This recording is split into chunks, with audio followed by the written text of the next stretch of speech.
হ্যাঁ, বরবদরিতে আসা যাওয়া হইতো না। এই অ্যাকশন নিলে বরবদরিতে আমি আইতে পারতাম না, হুমকি দিয়ে দিছে আমার বিমল পাল কেরানি।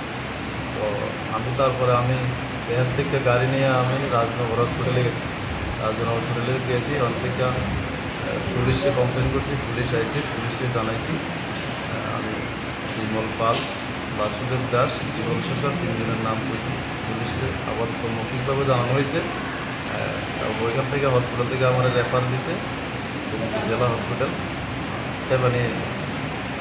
জেলা হসপিটালে এখন আমি চিকিৎসাধীন অবস্থায় আছি। পরবর্তী সময়ে বাড়িতে গিয়ে আমি থানাতে মামলা করবো তাদের বিরুদ্ধে। বিজিবি আমার মাধ্য করে পালাই দিছে, এরপরে আমার ঘরের মধ্যে তো ঢুকে রাখছে আমার কাকি, দোকানদারের মালিক। তারপরে যাওয়ার সময় আমার গাড়িটা ভাঙচুর করে গেছে।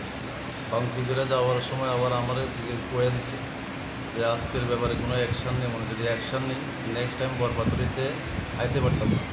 আর যদি কোনো অ্যাকশান না নিই তাহলে বরপাতুরি আইতে পারো, আমার বরপাতুরি আসার জায়গা আছে, খোলা আছে। কোনো অ্যাকশান নেই তাহলে তোমার বরপাতুরিতে আসা যাবো না।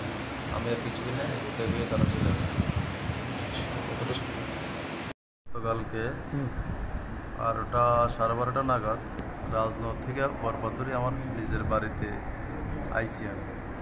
আমার বাড়ির সামনে একটা দোকান আছে, ওই দোকানে 10 মিনিট দোকানদারের সাথে 10 মিনিট কথা কইলাম।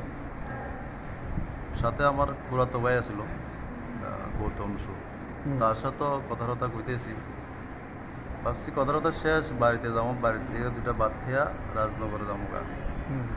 তো আমি কথা কইতে কইতে পরবর্তী সময়ে একজন বাইক লয়ে আইছে, বাসুদেব দাস, বিজিবির নেতা। ওই লগে আরেকজন বাইকে আসিল বিমল পাল, বরপাতুরি সিন্ডিকেটের কেরানি। এই সেরেই বাসুদেব আমার কলার থেকে ধরছে, ধরে সেরেই লাথি ঘুষি তো মারছই। পরে তার হাতে একটা ছুরি আছিল, ছুরি দিয়ে আমার মাথার মধ্যে মানে আঘাত করছে। একটু দেখান তো। ওই জায়গাতে আমার মাথার মধ্যে এই জায়গাতে মারছে। আচ্ছা আচ্ছা। ছুরি দিয়ে। তারপরে আমার হাতে মারছে, আমার শরীরে মারতে চাইছিল, আমি হাত দিয়ে অনেক রক্ষা করছি। আচ্ছা। পরে আমার মাটিতে ফেলাই দিছে। দুজনে মিললে আরো 3জন, আরো একজন আছে জীবন সরকার পঞ্চায়েত সদস্য। আচ্ছা। 3জনে বলে মারধর করছে।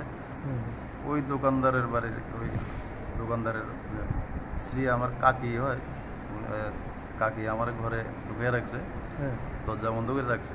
পরবর্তী সময় তারা যাওয়ার সময় আমার গাড়িটারে ভাঙচুর